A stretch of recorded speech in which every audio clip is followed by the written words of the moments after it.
Good afternoon and welcome. Welcome indeed. Yes, this is very key here to a Monday edition of the Mark Moses Show podcast. As we're always broadcasting from the Anidjar and Levine Accident Attorney Studios. Take back control of your life. Call them today 1-800-747-FREE. That's 1-800-747-3733. Yes, it's Anidjar and Levine, accident attorneys. Here on a Monday, I want to start with this. This is very key. This is one of the craziest days in the sports calendars. It is. I came in this morning with a plan to break down, NBA, college basketball, all these crazy things that are going on, all of them.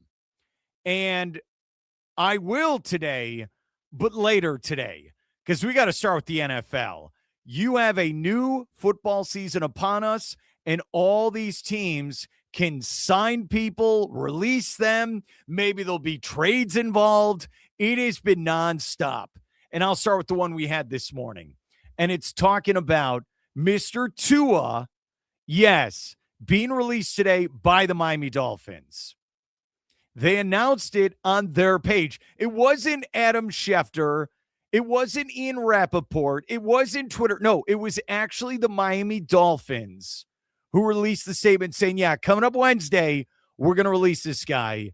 And in case you just woke up from a coma, yes, the Miami Dolphins are going to eat $90+ million in dead money over the next 2 seasons for Tua not to play for them on the Miami Dolphins moving forward. It's shocking.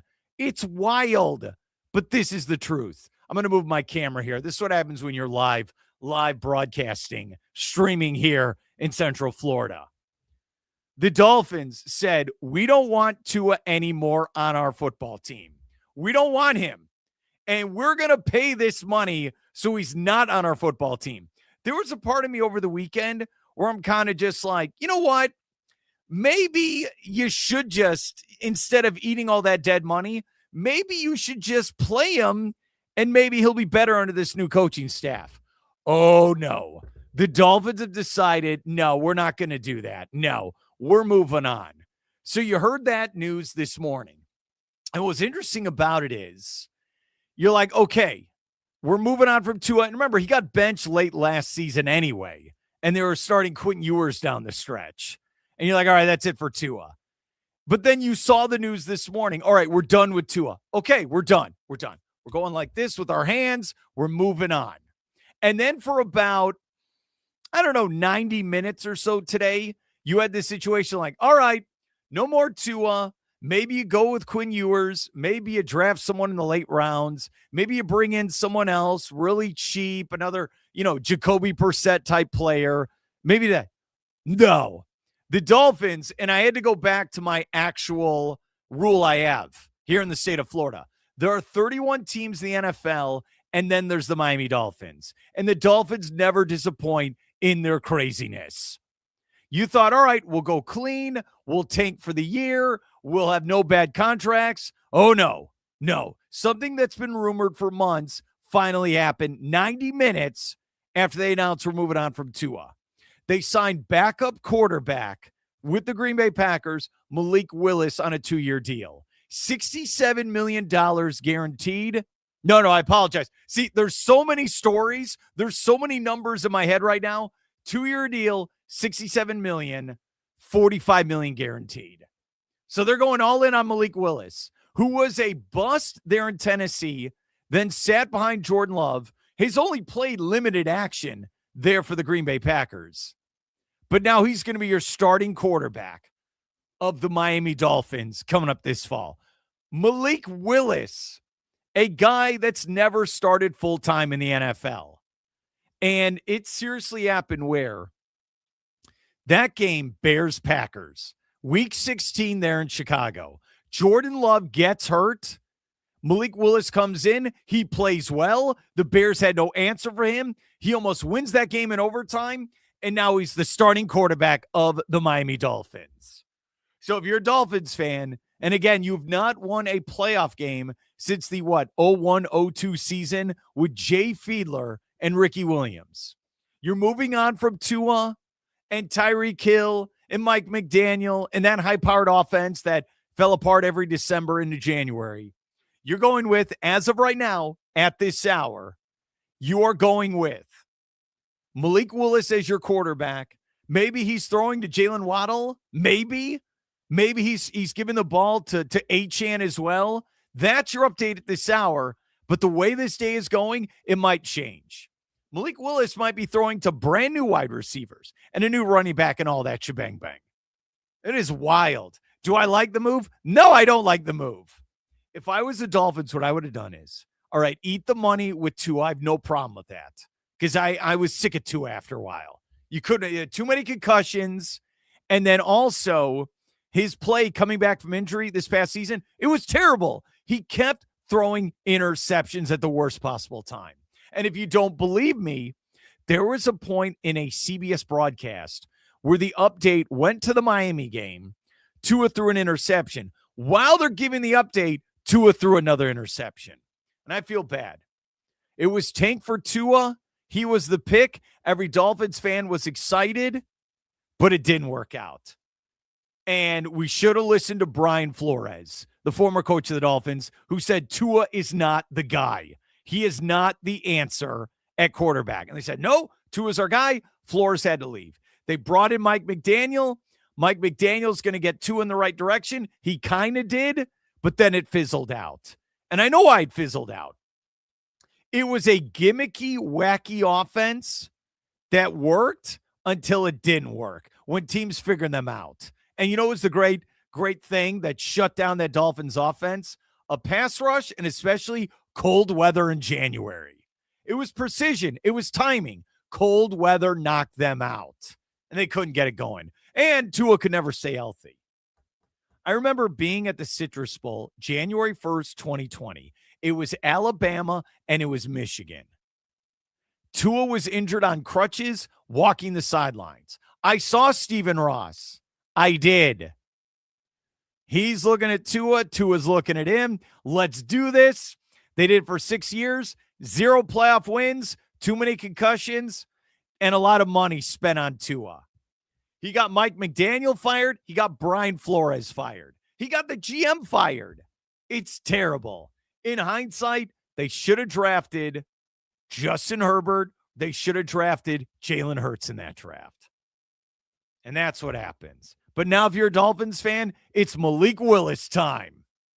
He's going to have to play 17 games. We've never seen this in the NFL, and we're going to see what he can do. Remember, he would come in for Green Bay, limited package. He looked great at times. He's running around. He's doing his thing. But now teams are going to have 17 weeks on you.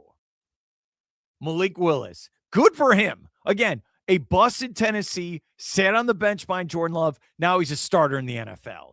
There's only 32 openings. Malik Willis gets one of them. Do I think they're going to the playoffs next year? No, I don't. I don't know what the schedule is going to be. I mean, we know the teams, but it'll get released there in June. No, they're not going to the playoffs. I'd rather tank horribly and go get Arch Manning in the draft for 2027. I would rather be the worst team in football, completely start over. They're not doing that. They're going to be competitive, or they're going to try to be competitive, win 6 or 7 games, and then not be able to get a quarterback in the 27 draft. To be a Miami Dolphins fan today, you lose Tua, where you're going to eat $99 million in dead money. Then you give $67 million to Malik Willis. Man, the NFL and really the Dolphins never disappoint. Mike Tuck's going to join us here in a second. Local broadcaster, great friend of mine, loves the Dolphins. I want his thoughts on this. And I want your thoughts as well. Hit me up, Mark Moses Show. Was this the right move by the Dolphins, getting Malik Willis today? I want to hear from you. The other one, it just happened about 15 minutes ago. Adam Schefter is reporting. And there's 10,000 moves going on today. But Mike Evans, first ballot Hall of Famer, maybe the greatest Tampa Bay Buccaneer of them all. He is signing with the San Francisco 49ers. He has decided, I know there was a statement through his agent, wants a new challenge, blah, blah, blah, new chapter.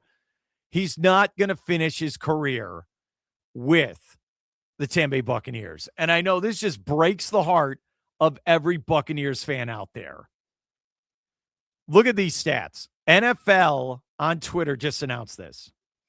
Mike Evans, franchise leader, 13,000 yards receiving, 866 receptions, franchise leader. Franchise leader also touchdowns, 108 overall. 11 consecutive 1,000 seasons, tied with Jerry Rice for the most in NFL history. Super Bowl champion in 2020, 6-time Pro Bowl selection as well. Yeah, he's going to the NFL Hall of Fame one day. He should have retired a Buccaneer, but he's going to San Francisco. He feels he has a better chance of winning with the 49ers than the team he played his whole career with and won a Super Bowl with. And there's a part of me, honestly, where every single year he keeps getting a new offensive coordinator, right? Every single year over the last 4 or 5 years, it's OC every new one every single year, including this one. Every single year. And honestly, with Todd Bowles, in hindsight, maybe they should have let Todd Bowles go as well. And I know his resume where every year they make the playoffs or every year they win the division. They've won playoff games under Todd Bowles, but he fired every assistant under him, and he started over with the new coaching staff pretty much. Maybe Mike Evans is like, look, I'll go play for Kyle Shanahan, and I'll have a better chance to get to the Super Bowl. I know, again, there are Buccaneers fans who are super angry. They're upset, and they're sad. But I'm trying to keep it PC when I say this. If I'm Mike Evans, how many more years do I have? No, seriously. How many more years? And it says you got injured last year. He still can be a top receiver in the NFL. I don't think he's a number one anymore. But if he can be your number 2 or 3 receiver on a team, I think he could do damage in the NFL, still in the NFL. Can't stress it enough. He wants to get to the Super Bowl. He thinks San Francisco is the best bet. And you know what? I will admit it. San Francisco has a better chance of getting to the Super Bowl than the Tampa Bay Buccaneers. What did they do? They signed, all right, Kenneth Gainwell, a running back from the Steelers today. Alex Anzalone from the Lions as a linebacker. What? What are these moves? And Jamel Dean left to go to the Steelers. That's the Buccaneers. All right. The Buccaneers have been to the playoffs and won the division nonstop over the last couple of years. I don't think they're the favorite in 2026. It might be Carolina. It might be the Saints. It might be the Falcons. And the writing's on the wall. They're going downhill. And Mike Evans, I know, here's a pun, jump ship. He's going to the Niners. We'll keep breaking it down, and we'll keep you posted on all these moves moving forward. But in case you don't know, Malik Willis to the Dolphins. And I say that, I grabbed this guy right before the show. He had a 10-minute window. Here's my great friend, Dolphins fan. Here is, yes, Mike Tuck, his thoughts. No more Tua. It's the Malik Willis show now. Here he is right here on the Mark Mosey show. Had to grab him. I had to. Biggest Dolphins fan I know. Also covers the NFL as a local broadcaster here in Central Florida, just like me.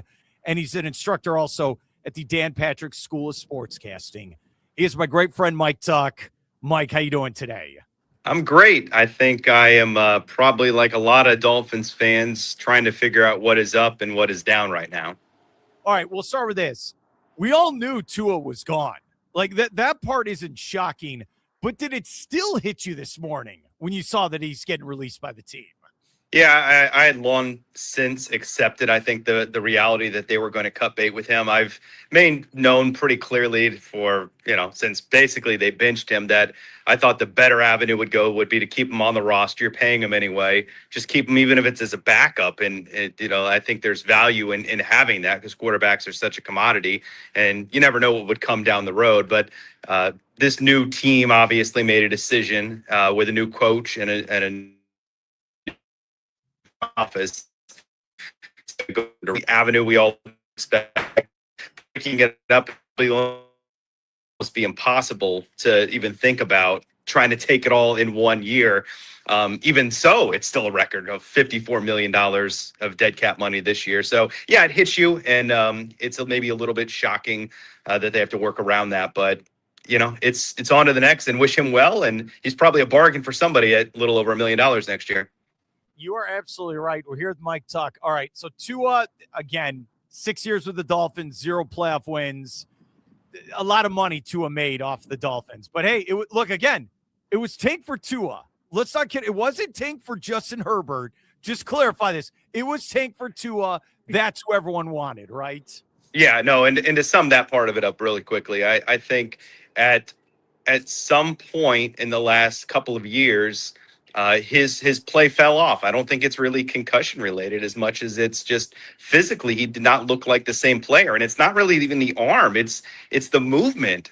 He just didn't react in the same way he had. If you go back looking at it a couple of years ago, I wouldn't view the whole thing as a failure. The failure probably was potentially to identify, hey, let's let this play out for a year on that 5th year instead of giving him the big extension, where clearly they're going to suffer because of that now. But I think at the time, it didn't not make sense to extend him because the Dolphins put together back-to-back awesome seasons that were only undone really in the first one. Mark, you know this because Tua got hurt and they had to play with Skylar Thompson, a third stringer in a playoff game. And then the next year, everybody but Tua got hurt. They had nobody left standing on defense in a year where they were this close to winning the division, looked like they were going to be at home, and it all fell apart in December and into January.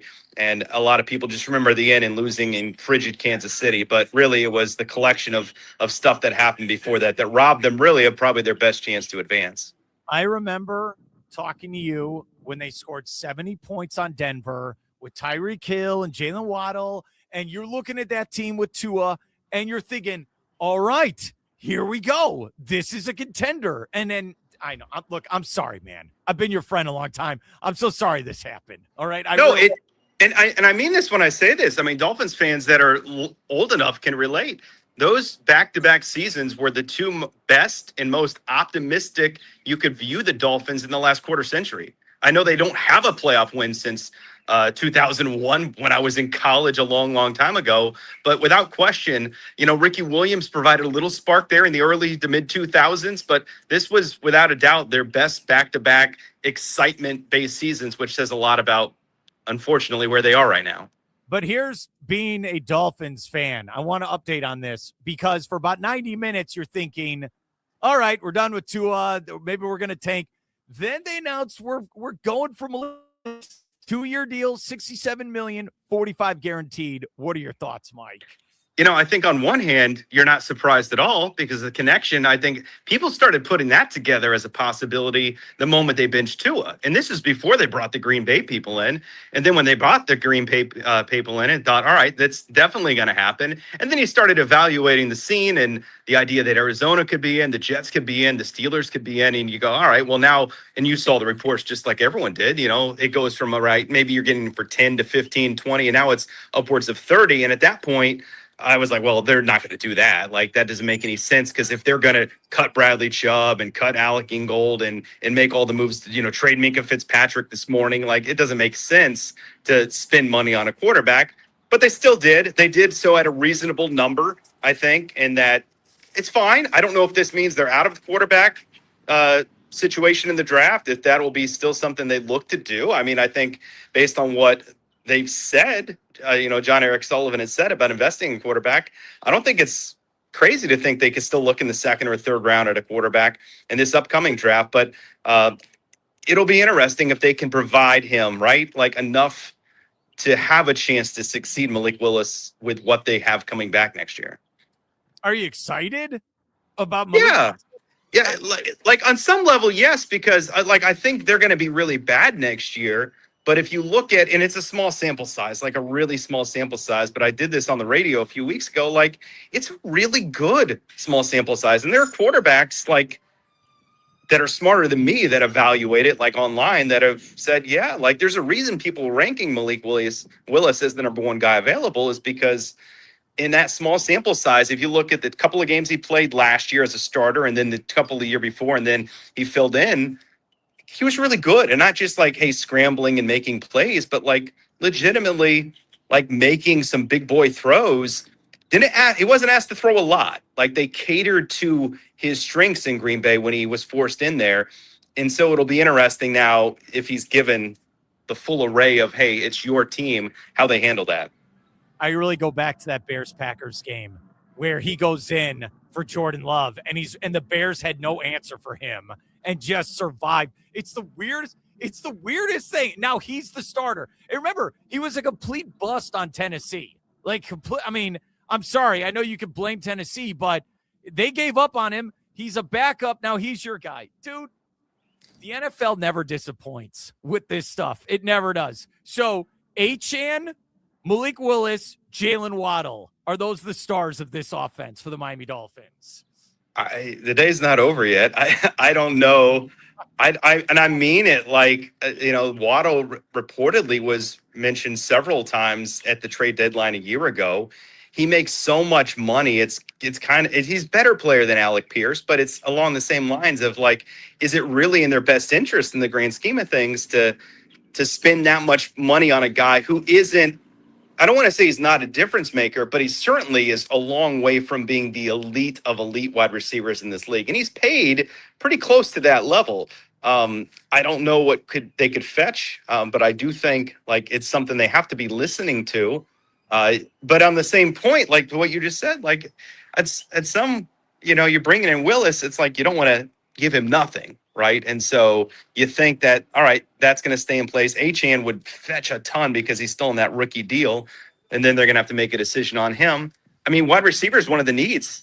Malik Washington is sort of like a gadget, fun guy to have on your team, but ideally like your fourth wide receiver, and that's all they have right now. Even the tight ends are all free agents. Like they don't really have much to work with right now in Miami. And so that could be something they look at the draft. But you can't think like to the point of all this cuts, right? They're not going to spend a ton of money. It's not like they're going to go out there and invest in one of these bigger names. Again, dead money is what, 99 million for Tua? It's wild. Yeah. Wild. Yeah, Right. and that's just the Tua part of it. That's not even getting into Tyreek Hill and Bradley Chubb and some of these other moves they've made. Unbelievable. His name is Mike Tuck. I appreciate taking a couple minutes to talk to me about this. And don't worry, we'll talk for the next 7 months about this. Don't worry, buddy. A lot to discuss. Your Bears are in a lot better spot than my Dolphins are right now. Oh, I'm going for the Super Bowl. I don't know if you know. You should be. You should be, man. You should be. And I was yelling. I did not want to give up 2 firsts for Max Crosby. And I'm happy they did offer it, but he's going to Baltimore instead. That's what's happening.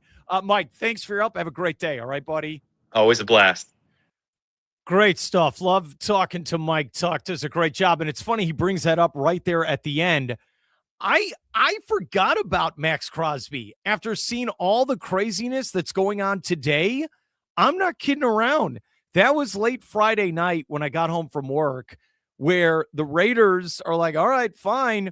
And I heard multiple reports. I know ESPN, NFL.com, where the Bears did offer 2 first-round picks for Crosby. But the Ravens pick is better in the first round of this upcoming draft. So they traded him, staying in conference. Ravens get Max Crosby 2 first-round picks. The Bears wanted him. The Ravens had the better offer. They both those teams were all in. He's going to the Ravens. So, hey, if you're the Raiders, Fernando Mendoza with the first pick, and then you got some stuff to work with to build an NFL team. You are. But again, if you're just tuning in, this is my show. This is the Mark Mosey Show. We're here on a Monday here on the coast in Central Florida. And yes, the Dolphins have a new quarterback. It's not Tua. No, it's not Dan Marino. It is Malik Willis, 2-year deal, $67.5 million, $45 million guaranteed. He's the new man behind, I can't believe I'm saying it, Malik Willis is the quarterback there for the Miami Dolphins now. And I love the Atlanta Falcons. There's already interest at this hour. They want to get Tua. They want to put him in an indoor stadium on the track with those offensive weapons. Yeah, maybe that'll work. Tua got 2 coaches fired, Brian Flores and Mike McDaniel, but Atlanta thinks they can fix him if they sign him there. I feel bad for Tua. I wish it would have worked out, but he's not the answer there in Miami. It's Malik Willis at this hour. I hate the move, but it's not my money. It's Stephen Ross's money. They got the new GM. They got the new coach. Ties with Green Bay. Malik Willis was there in Green Bay the last couple of years. He's the new man in charge. And again, there's so many Buccaneers fans who are upset at this hour. I mean, Magic Man, Sammy hits me up. My favorite Buccaneers player leaving for the 49ers. You know what? That's just facts. It's not even an opinion. You're right, Magic Man. Caleb hits me up. He's a number 2 on a team. That's what I said at the top. Mike Evans is not a number 1 anymore. He's a number 2 or number 3 in a good offense. Caleb goes on. He's a great on third downs and in the red zone. He's not the downfield threat that he once was. I agree, Caleb. And yes, Mike Evans, whole career with the Buccaneers. And it's crazy to say, I've been here so long.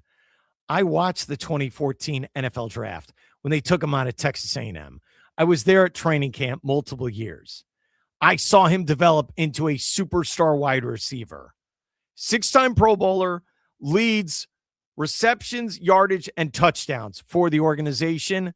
Super Bowl champion. Again, first ballot Hall of Famer. He's going to be a San Francisco 49er now. The other one, Travis Etienne, signing with the New Orleans Saints today. Multi-year deal. So that means the Jacksonville Jaguars decided we don't need this guy long-term. No, we don't. He's moving on. He's going to the Saints. We'll see what they do there in the draft or maybe free agency. Look, the day is young. Who knows what happens, but the Jaguars are moving on from Travis Etienne. All right, here's what we're going to do. Let's hear from Coach Mims. I was going to bring him on to talk nonstop Magic, but it is conference tournament week. Yes, and I'm going to go over this. Gators, Florida State, Miami, UCF, University of South Florida, they're all competing this week. It is going to be, especially once we get through today, Tuesday, Wednesday, Thursday, Friday, Saturday, Sunday, all this week, nonstop March Madness. Let's bring on Coach Mims, and I know he wants to chime in about Tua as well. Here's Coach Mims here on the Mark Moses Show. There's an old saying, right? When you own a home, there's always something, right? Yeah. You wake up in the morning, you just hope that there's a day that something doesn't break, right? Today was not that morning for me. So you weren't having fun. Well, I just want you to know it could be worse. You could be the Miami Dolphins organization who today, I don't know if you saw this. I know you've been busy with repairmen all day. So the ownership group decided we are going to release Tua Tagovailoa after 6 years and then eat the dead money over 2 years worth $90+ million not to pay him. He's not going to get paid $90 million. They're just going to have to eat after a while for him not to pay. So that went on for about an hour or so. Then they announce, okay, we're going to sign backup Green Bay Packers quarterback Malik Willis to a 3-year deal for $67 million, $45 million guaranteed. Where's the money coming? Where's all this money? I don't get. You've been around pro sports a long time. Maybe you can explain it to me. Well, number one, it's craziness today. Usually when you hear somebody getting let go, that they're paying them not to play. I mean, that is the biggest thing on the coaches. You see it happen all the time, Oh, well, we're going to fire this coach, but we got to buy him out. We got to pay him off, right? And now in pro sports, if you get rid of somebody and he's still got terms on his contract, but no one picks him up, well, you got to pay him not to play. And then when you say to go out and sign a backup for $67 million, Mark, I'll be a backup for that. I'll be a backup for $6.7 million. Oh, yeah. So I literally thought there for about 90 minutes today. I thought, all right, they're going to tank like crazy this fall. Let's get rid of every bad contract. We'll completely start over. Oh, no. No, they couldn't help themselves. That's it. They're all in on Malik Willis, who's only started, I got to look, has he started a handful of games. Mark, the other thing that's crazy about it is you're like me.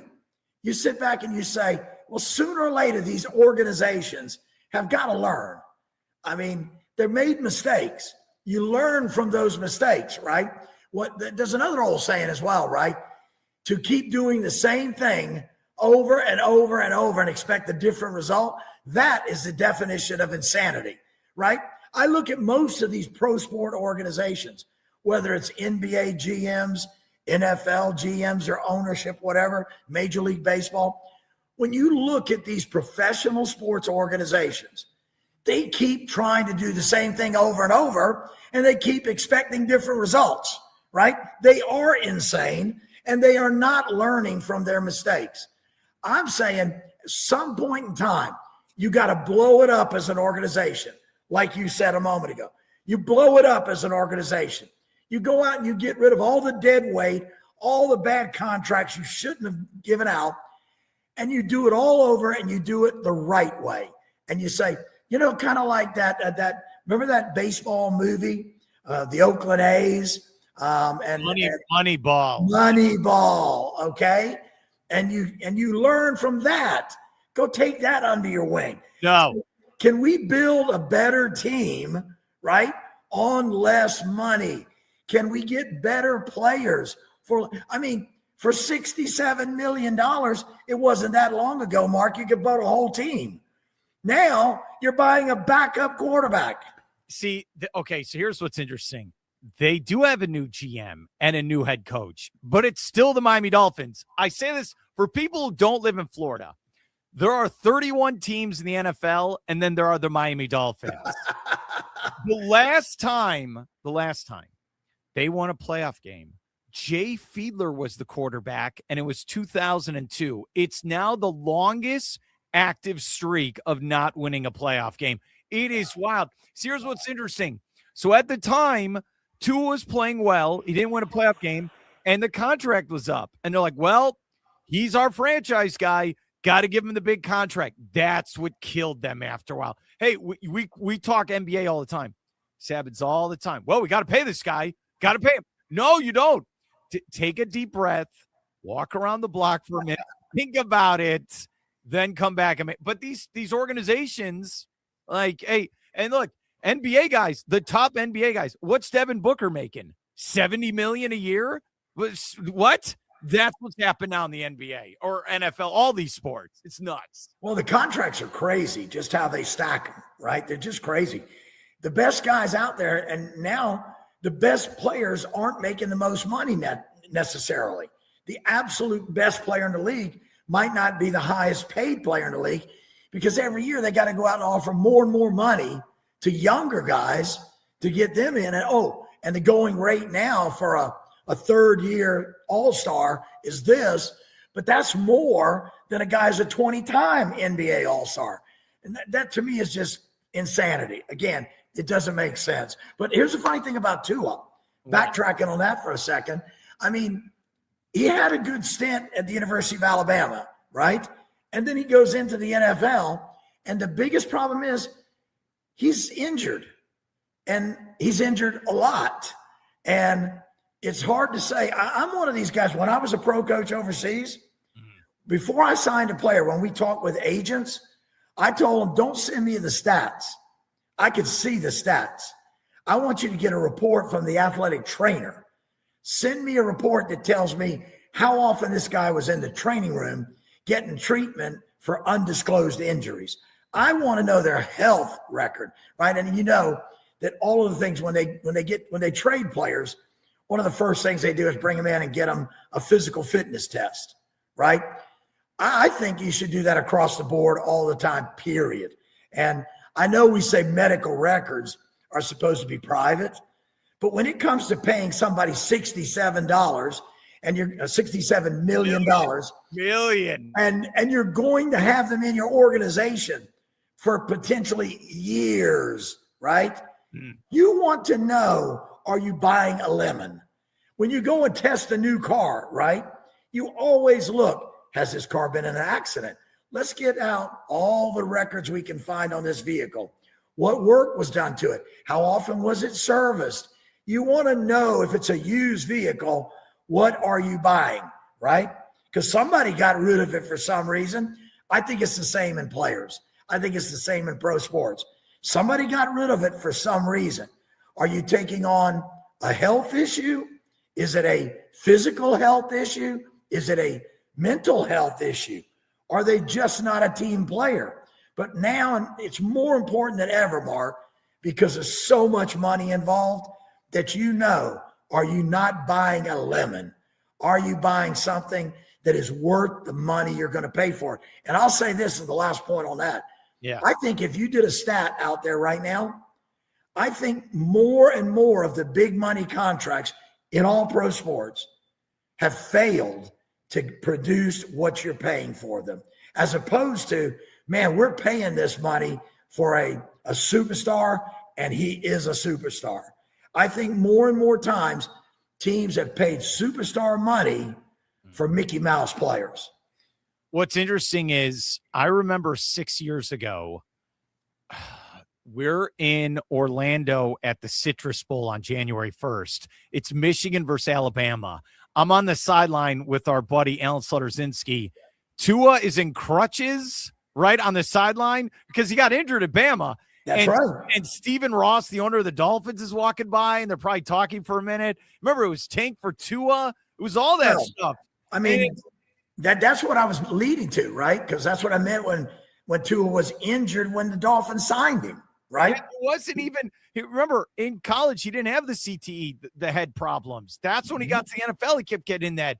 And then, look, this past year, he started throwing those picks. And then – yeah, that was about it. Well, and look, I mean, you got the NBA draft that is not too far away this summer as well, right?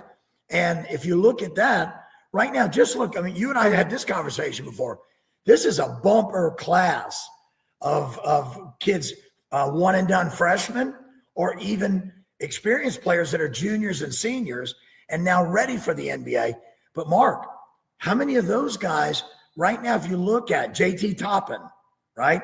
Texas Tech, out for the season, knee injury. Richie, what's Richie's last name? BYU. I can't think of it either. I apologize. Again, star player, has gotten better every year. And why he would be a great NBA player, okay, is because he does all the little things well. He's very coachable. And Richie's also a very skilled player, but he is a team player. In the NBA, they call a guy like that the glue guy. You know, you put him out there, you don't expect him to have great numbers night in and night out, but he's just going to be a winner for you. Well, now do you take a chance on him? Because what's happened to him? A couple of weeks ago, went down, knee injury, torn ACL, out for the remainder of the season. A lot of teams right now, even in March Madness, as they're starting to look at these tournaments, as they're starting to look at the invitations for the NCAA March Madness, the big dance, the committee is starting to look at, well, who's missing their best players? Because should we invite a player into a team into the postseason tournament that now might not be the same team we saw for 2/3 of the season when they were fully healthy? Now they don't have their best players. Are they going to make a long run in the tournament? So these are factors that the tournament committee's worried about. If I'm a GM of an NBA team, I'd be even more worried about, are we going to draft that guy? He just tore his ACL. Oh, look, I'm going to go super safe. I'm just taking the Boozer kid at Duke. I might just do that with the top 3 pick. I know his dad was durable. This guy will be durable. And go ask the Carolina Tar Heels how good you thought Boozer. Duke killed UNC on Saturday night. Killed them. All right, let's transition that real quick. Okay, I know we got like 10 minutes here, so thanks for coming on. All right. Are the Gators a 1 seed after what they did to Kentucky? I think Kentucky isn't what stands out to me. They did what they had to do there. They had a big lead. Kentucky fought back. They only won by 7 points. And Kentucky is not a top 20 basketball team. So Kentucky will not have a deep run in the NCAA tournament. Now, remember, in March Madness, in the beauty of March Madness, there are no home courts. Everybody. It's not like the college football playoff where you're one of the best teams in the country and you get to host a first round game on your home turf. Nobody plays at home in March Madness. That's why the beauty of the first and second rounds, you get those 4-13, 5-12 traditional upset brackets, right? So the Gators now are not going to be in Gainesville anymore. They're going to be in Nashville this week for the SEC tournament. It'll be interesting to see. Now, again, this is not the NCAA tournament. The conference tournaments all take place in 1 week. The NCAA tournament is over a month, several weeks. You only got to play 2 games each weekend in the NCAA tournament. That's it, right? 2 games each weekend. You generally play a Thursday, Saturday, or a Friday, Sunday, right? In the SEC tournament, you may play 3 games in 4 days or 4 games in 5 days. You see where I'm getting?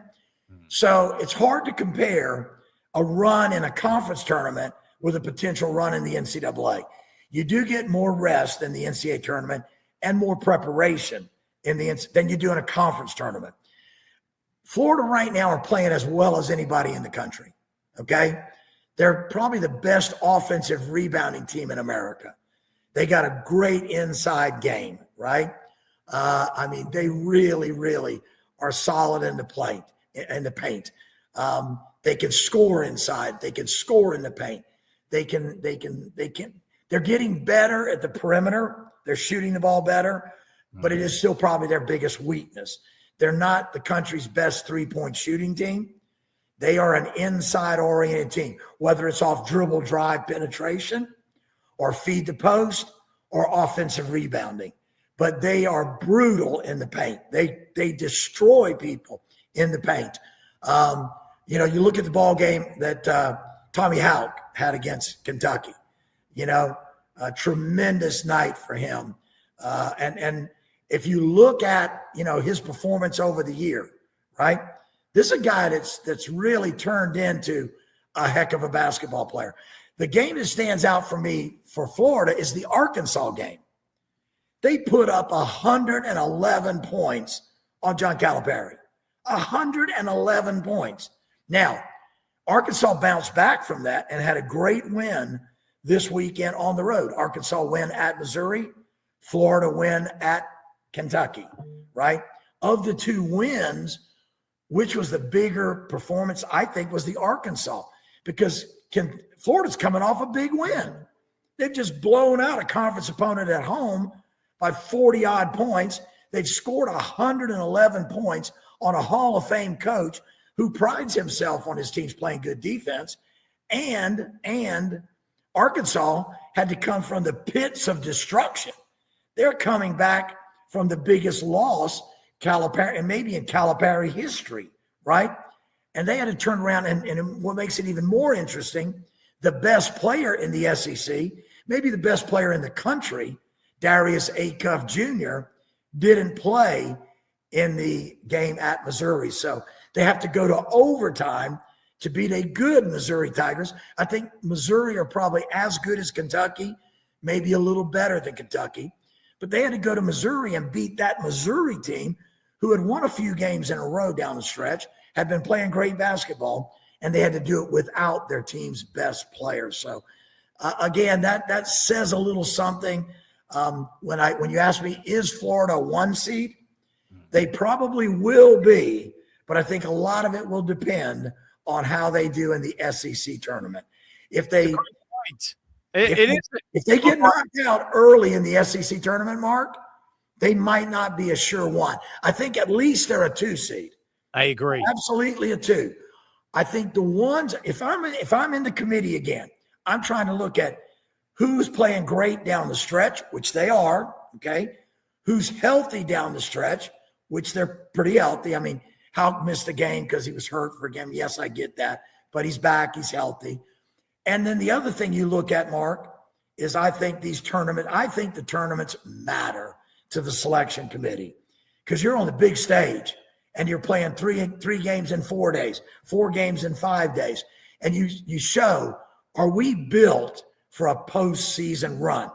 And I think you got to put, unless one of the conference tournaments is won by an upset, a fifth seed wins the conference tournament, they're not going to get a 1 seed in the NCAA tournament, right? It might also hurt their conference regular season champion from being a 1 seed.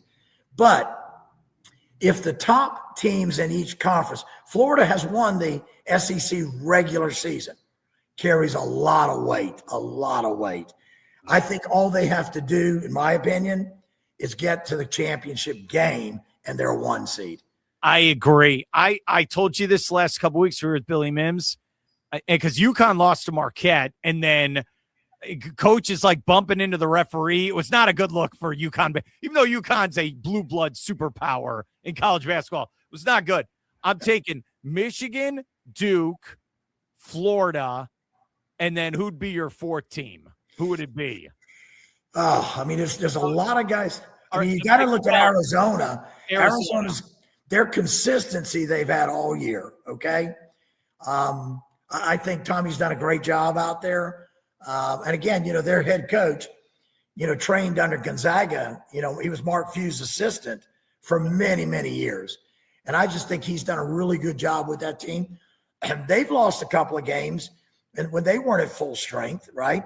But their consistency over the entire season, they might have been, I think, them and Duke from pillar to post, as you say in horse racing, right? Pillar to post, Arizona and Duke have been the most consistent regular season teams. And again, Michigan right there as well, knocking on the door a little bit too. Florida had a tough start. There's no doubt about that, right? Mm-hmm. And again, look at the losses that Arkansas have had, right? If they're at full strength, Mark, again, they had one of the toughest schedules in college basketball this year. They played everybody that made the Elite Eight last year. In their schedule, every Elite Eight team from last year's tournament, Arkansas played this year. Wow. That's kind of not done. You look at the other teams, nobody else in the tournament field right now that's got a shot at being a Final can say that. Now, did they win them all? No, they didn't. But they played all those tough teams early, right? They played, the Michigan States of the world, right? The Michigans of the world. They played those tough teams early. Look at the SEC schedule, obviously, which is always tough. Florida, again, played that tough SEC schedule too, okay? The ACC was a little down this year, okay? That kind of, in my mind, hurts Duke a little bit. Duke is very, very good, right? Are they as good as they were last year? I'm not convinced yet they are, right? Is Florida as good as they were last year? No. Inside, yes. Outside, still questionable. No, they're not as good. And look, it's funny. You bring up Arkansas. Great team. They're going to make the tournament. They could go on a deep playoff run. The Gators punish them, though. Punish them. Yes. Thank you. It goes back to my point. They won't be playing anybody on their home court. No, it's a great point. The Gators are really, really good at home. Arkansas this year lost one game on their home court, Bud Walton Arena, which is just the basketball palace of the Midwest. I don't know if you've ever been to Bud Walton Arena. It is an incredible, incredible home atmosphere there. The fans, when they're calling the Hogs there, it's incredible. But I go back and give them a couple advantages. They were a great, great team at home. I think they've got as good a top 7 players as any team in the country. Their backcourt, it might be the best in the country. Darius Acuff Jr. could be the National Player of the Year. Now, he probably won't get it because Boozer's going to probably stand a big shot at it. Obviously, A.J. DeBonsa, people are looking at him as a tremendous guy. But look, Darius Acuff Jr. is the best player in the SEC. He leads the SEC in scoring and assists. That hasn't been done since my all-time favorite player, Pistol Pete Maravich, the last guy that led the SEC in scoring and assists in the same year. They named an arena after him. It's now called the PMAC.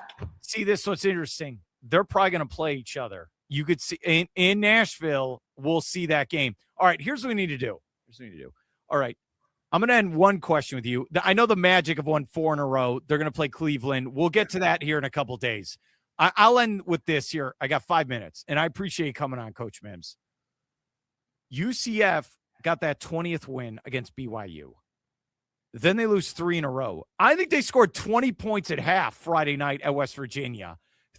They have a bye in the tournament, the conference tournament. I'm going over my stats here. They're going to play Wednesday at 3 p.m. We don't know who they're going to play. They're the 8th seed. Does UCF need to win one game to punch it? Absolutely. You and I said this a couple of weeks ago. We were talking about their schedule down the stretch, and I told you how difficult it was going to be. And I particularly pointed out to you, I said, don't overlook West Virginia. Yeah. They're good at home. Yeah. They beat BYU at home too and beat them pretty solid. And I knew that UCF would struggle at West Virginia. That was going to be, like they say in British soccer, a trap game for them, you know, one that you think you're better than them. And you've had bigger wins than them this season at home, but now you're going to their place up in those mountains of West Virginia. And a little different for guys that play in Florida all the time to go up in the atmosphere in West Virginia. And the home crowd there in West Virginia is big. It's good. And they struggled. As you said, down the stretch, I don't think they did what they needed to do down the stretch. So do I think they need to win one in the conference tournament? No.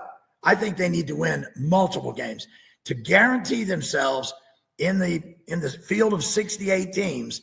I think UCF need 2 wins in the conference tournament, 22 wins on the season. And I believe they're a shoo-in. They're in. But if they only stick with 20 or 21, and you look at what they did down the stretch and who beat them down the stretch, who might not be going to the NCAA tournament, I'm not sure 20 or 21 wins will get them in. I think they got to win first round. And for my money, to be certain that your name's going to be called out on Selection Sunday, they better win 2 games in the conference tournament. It's fair. Look, it doesn't have a history. It's not a brand that's played good basketball for 100 years. Like they're not a blue blood. No, I mean Okay. most teams are not blue bloods, but But you look, the blue bloods get consideration when they have the same kind of record as UCF against the same kind of conference opponents, right? Yeah, and the blue bloods can win 20 and still get in because of their history and reputation. UCF does not rely on that, can't rely on that. They got to prove it here and now. And I'm happy they're getting a chance with a conference tournament compared to what you used to talk about Florida. No, go win these games. All right, we're going to be watching Wednesday. All right, maybe we have to do a post-game show. Coach Mims, thanks for your help. Have a great day, and I'll talk to you later, all right? Always a pleasure, Mark. Great stuff. Always love talking to Coach Mims. We did that this morning real quick, talking about, everything for March Madness. Here is the latest on this. All right, Florida is the 1 seed in the SEC conference tournament there in Nashville. They're going to play Friday at 1 p.m. Eastern. Then in the ACC, Florida State is going to be the 8th seed. They're going to take on number 9, California, Wednesday night, 7 p.m. Miami's a 3 seed. We don't know who they're going to play, but they will play the game Thursday, 2:30 p.m. Eastern with the tip. UCF, we were just talking about. I think they got to get some wins here in their conference tournament. I think they're a bubble team right now.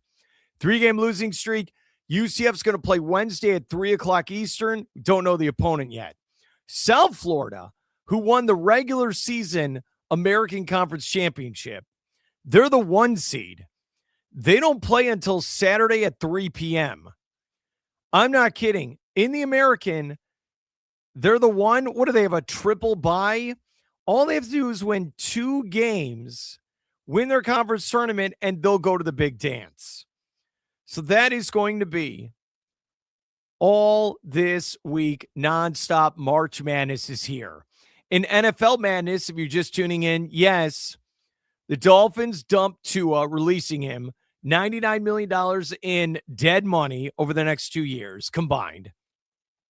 Then they signed Malik Willis, multi-year deal, $67.5 million, $45 million guaranteed, Malik Willis back up with Green Bay, new starting quarterback of the Miami Dolphins. Mike Evans leaves the Buccaneers. He's going to sign a 3-year deal with the San Francisco 49ers. Man, that is a tough one. Comments were coming in earlier in the show on that. Travis Etienne leaving the Jacksonville Jaguars, getting $13 million a year, multi-year deal, going to New Orleans Saints. Those are the big ones here in the state of Florida. Let's end with this. The Orlando Magic, real quick, they've won 4 in a row. The Magic are currently 35-28, one game out of the 5 seed. Coming up Wednesday night, they have Cleveland, Wizards Thursday. They'll be on the road at the Heat on Saturday. Then at Hawks, Thunder, at Hornets, host the Lakers. That's the next couple weeks. Here is sports director and anchor reporter Alex Walker. I'm going to play a clip of this, him talking about the Magic to end the show. His thoughts on the turnaround over the last 4 games and ever since the All-Star break. Here's Alex Walker.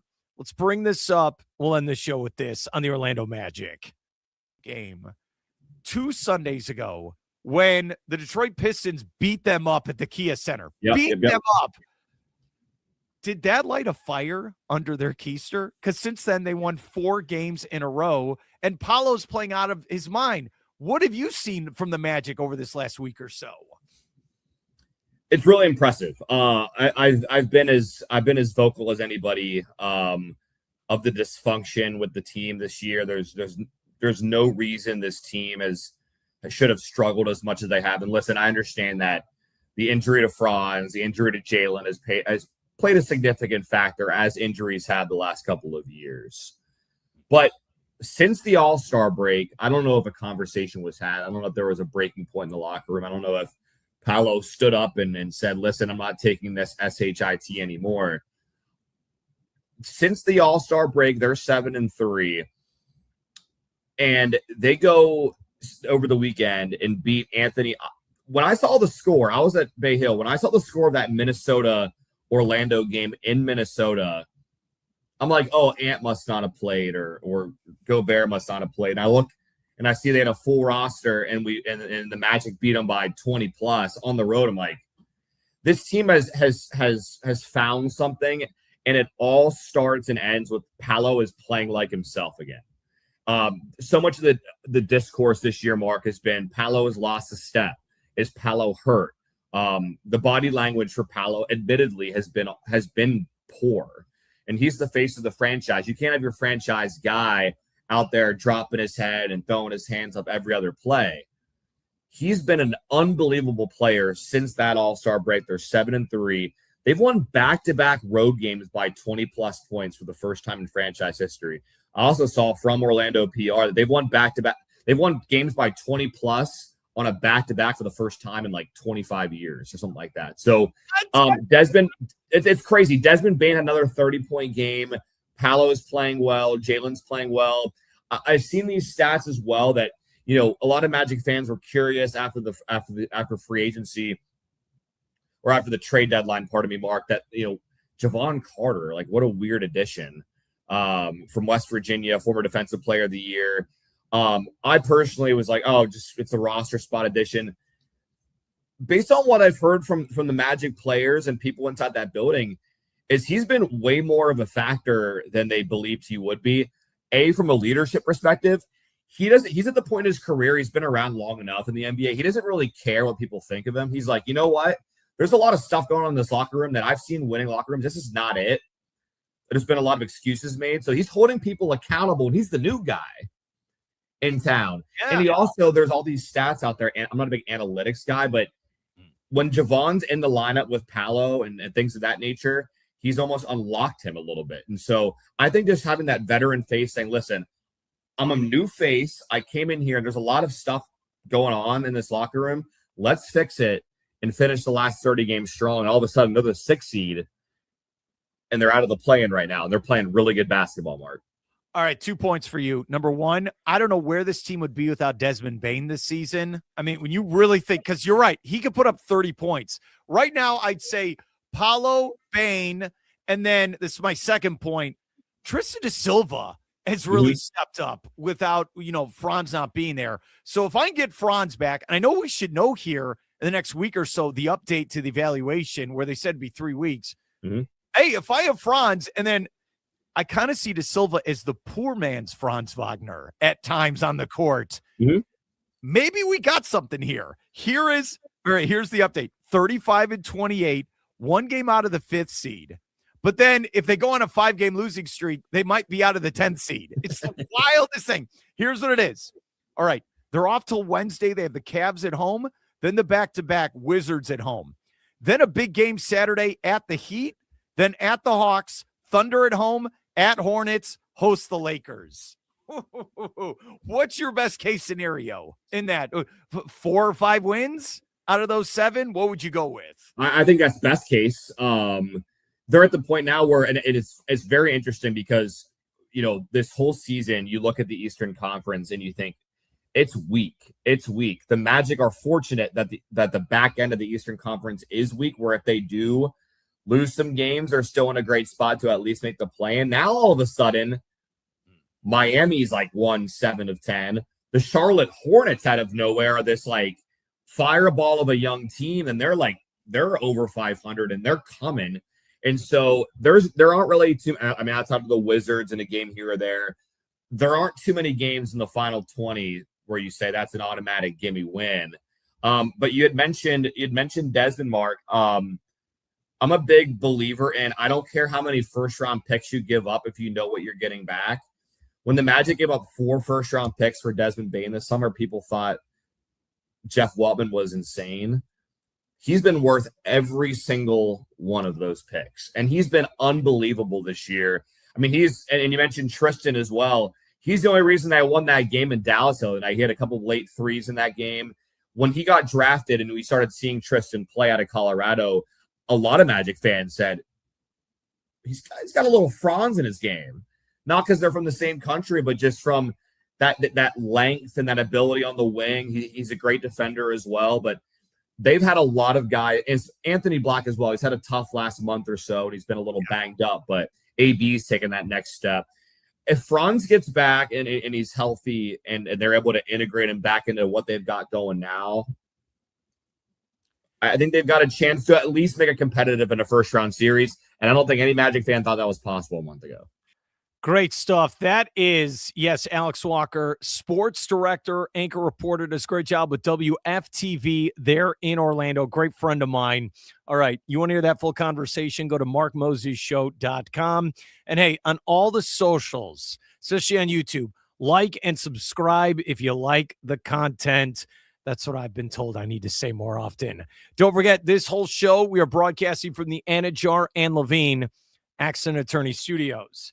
Take back control of your life. Call them today. Yes, it's Anidjar and Levine, Accident Attorneys. All right. Crazy day, NFL. Yes, Malik Willis, new starting quarterback of the Dolphins, signed earlier today. Become official on Wednesday. They dumped Tua as well. Mike Evans to the San Francisco 49ers. Keep listening, keep liking, keep following. We'll keep you up to date, and especially the rest of the week. College basketball takes over. Have a great night, and guess what? We'll see you tomorrow, 3 o'clock Eastern, right here on the Mark Mosey Show.